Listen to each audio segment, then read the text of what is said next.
ഞാൻ ശരിക്കും പറഞ്ഞ ചേച്ചിയുടെ ഭയങ്കര ഫാനായി. അഭിനയത്തിൽ മാത്രമല്ല ഇപ്പൊ പാട്ടിലും. കാരണം എന്തൊരു വോയിസ് കൺട്രോൾ ആയിരുന്നു അല്ലേ ശ്രീയേട്ടാ? അസലായിട്ട് പാടി. കാരണം എനിക്ക് നേരത്തെ അറിയാം, നിങ്ങള് ഷോസിന് ഒരുമിച്ച് പോയിട്ടുണ്ട്, അന്നൊക്കെ ഒരുപാട് പാട്ടുകൾ പാടിയിട്ടുണ്ട്. ആക്ച്വലി ഞാൻ വേദിയിൽ ആദ്യമായിട്ട് ഒരു സ്റ്റേജിൽ പാടുന്നത് ശ്രീകുട്ടേട്ടൻ്റെ കൂടെയാണ്. അതൊരു ക്ലാസിക്കൽ ടച്ച് കൂടെ ഉണ്ട്, ഒരു ഹിന്ദുസ്ഥാനി ക്ലാസിക്കൽ ടച്ച് ഉണ്ട്. അതൊക്കെ നല്ല അസാധ്യമായിട്ട് പാടിയിട്ടുണ്ട്. ബ്യൂട്ടിഫുൾ സിംഗറാണ്. Thank you. ശ്യാം സാർ, എനിക്ക് തോന്നുന്നു ചേച്ചിയുടെ സൗണ്ടുമായിട്ട് ഭയങ്കര ചേരുന്നൊരു പാട്ടായിരുന്നു ഇല്ലേ ഇത്? ഈ അഭിരാമി ഒരു സിനിമാ താരമാവുന്നതിന് മുമ്പ് എനിക്കറിയാം. വളരെ കുട്ടിയായിരിക്കുമ്പോഴേ എനിക്കറിയാവുന്നതാണ്.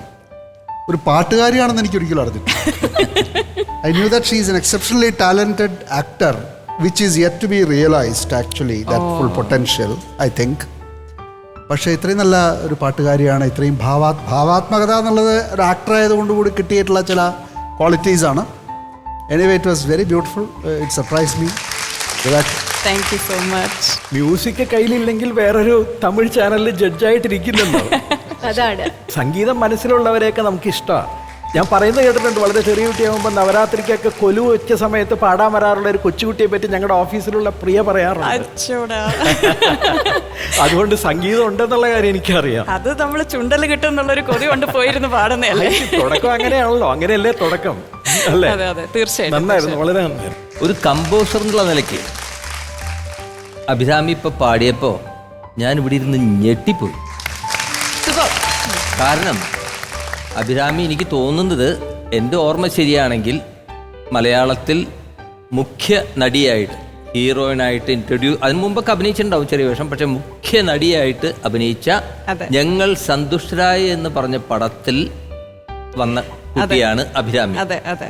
ഇത്രയും മനോഹരമായിട്ട് പാടാൻ കഴിവുള്ള ഒരു ഗായികയ്ക്ക് വേണ്ടിയാണ് ഞാൻ ഈ പാട്ടുകളൊക്കെ ഉണ്ടാക്കിയെന്ന് പറയുമ്പോൾ എനിക്ക് വളരെ സന്തോഷമുണ്ട് കേട്ടോ. Thank you so much. ഈ ഗൈഡ് ഞാൻ കൊടുത്തോണ്ട് തന്നെ സീരിയസ്ലി ഞാൻ ഭയങ്കര ഫാനായി പോയി ചേച്ചിയുടെ.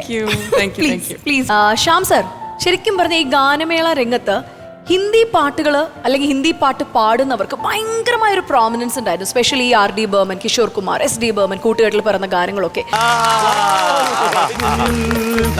ശ്രീയേട്ടാ, ഗാനമേള വേദികളിലെ സൂപ്പർ സ്റ്റാർസ് ആയിരുന്നു രണ്ടു പേരും.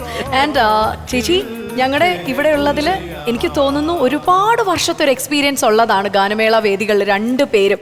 വില്യംസ് ഏട്ടൻ പണ്ട് പാടിയപ്പോഴത്തേക്കും ഔസേപ്പച്ചൻ സാറ് വയലിൻ പ്ലേ ചെയ്തിട്ടുണ്ടല്ലേ? ഓർമ്മയുണ്ടാവുമെന്നറിയില്ല. ഓ, 75-76 കാലഘട്ടം തീർച്ചയായിട്ടും ഉണ്ടായിരിക്കും. ഞാൻ 71, 72 തൊട്ട് ഫുൾ ഞങ്ങള് മാണി, അലിന്റെ കുണ്ട്ര വിജയൻ, ഓഹോ, ഇപ്പൊ ഇങ്ങനെ കാണാൻ പറ്റിയല്ലോ. അല്ല, തീർച്ചയായിട്ടും എനിക്കും അതൊരു വലിയ ഭാഗ്യമായിട്ട് തോന്നുന്നുണ്ട്. കാരണം വേറെ ഒന്നുമല്ല, നിങ്ങൾ രണ്ടുപേരും കൂടെ പാടിയത് കേട്ടിട്ട് ഞാനിവിടെ കോരിത്തരിച്ചിരിക്കുക. സത്യം പറഞ്ഞു കഴിഞ്ഞാൽ എന്തൊരു ഫീലാണ് അപ്പൊ അത്. എങ്ങനെ പാടാൻ പറ്റുന്നത്? ഇതിൽ വോയിസ് മാത്രമൊന്നുമല്ല നിങ്ങൾ ഇമിറ്റേറ്റ് ചെയ്യുന്നത്, ദ വേ ഓഫ് പ്രസന്റേഷൻ. പ്രത്യേകിച്ച് ഹിസ് നെയിം ശശികുമാർ. ഇത് എങ്ങനെ സാധിക്കുന്നത്? You are so beautiful both of you. ഒരു രക്ഷയില്ല കേട്ടോ. Thank you sir. ഇവർ രണ്ടുപേരുമാണ് അടുത്തത് പാടാൻ പോകുന്നതെന്ന് പറഞ്ഞപ്പോൾ തന്നെ ശ്രീകുട്ടേട്ടനാണ് പറഞ്ഞത്, നോക്കിക്കോ ഇവരൊരു കലക്ക് കലക്കുമെന്ന് പറഞ്ഞ് എന്നത് പറഞ്ഞു. ഞാനത് വെയിറ്റ് ചെയ്തിരിക്കുമായിരുന്നു. ഞാൻ ശരിക്കും കലക്കി. ഡെഫിനറ്റ്ലി ആ ഒരു സ്റ്റേജിൽ പാടി ഒരു പഴക്കം വന്ന ഒരു എന്താ പറയണേ, നമ്മൾ ഓൾഡ് വൈൻ എന്നൊക്കെ പറയുന്ന അതിൻ്റെ ഒരു മാധുര്യവും ആ സീസൺഡ് ആയിട്ടുള്ള സിംഗേഴ്സിൻ്റെ ആ ഒരു വ്യത്യാസം ഒന്ന് വേറെ തന്നെയാണ്. അത് നിങ്ങളെയൊക്കെ കണ്ട് നമ്മൾ ഇപ്പോഴത്തെ തലമുറ ഒക്കെ ഒരുപാട് പഠിക്കേണ്ടിയിരിക്കുന്നു. കിഷോർ കുമാറിൻ്റെ സംഗീതത്തിൻ്റെ ആലാപന രീതിയുടെ ഏറ്റവും പ്രത്യേകത എന്ന് വെച്ചാൽ ഗട്ട്സിൽ നിന്നും വരുന്നതാണ്.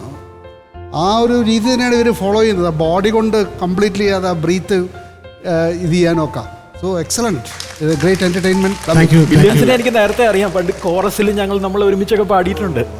അപ്പോൾ എന്തായാലും ശശികുമാറിനും വില്യംസിനും ഓൾ ദി ബെസ്റ്റ്. ഒരുപാട് സന്തോഷം. ഞങ്ങൾക്ക് കിട്ടിയ ഏറ്റവും വലിയ പ്രിവിലേജസിൽ ഒന്നാണ് നിങ്ങളെ രണ്ടുപേരെ എൻജോയ് ചെയ്യാൻ പറ്റുക എന്ന് പറയുന്നത്. സോ പാടാം നേടാമിന്റെ കംപ്ലീറ്റ് ടീമിന്റെ ഭാഗത്തു നിന്നും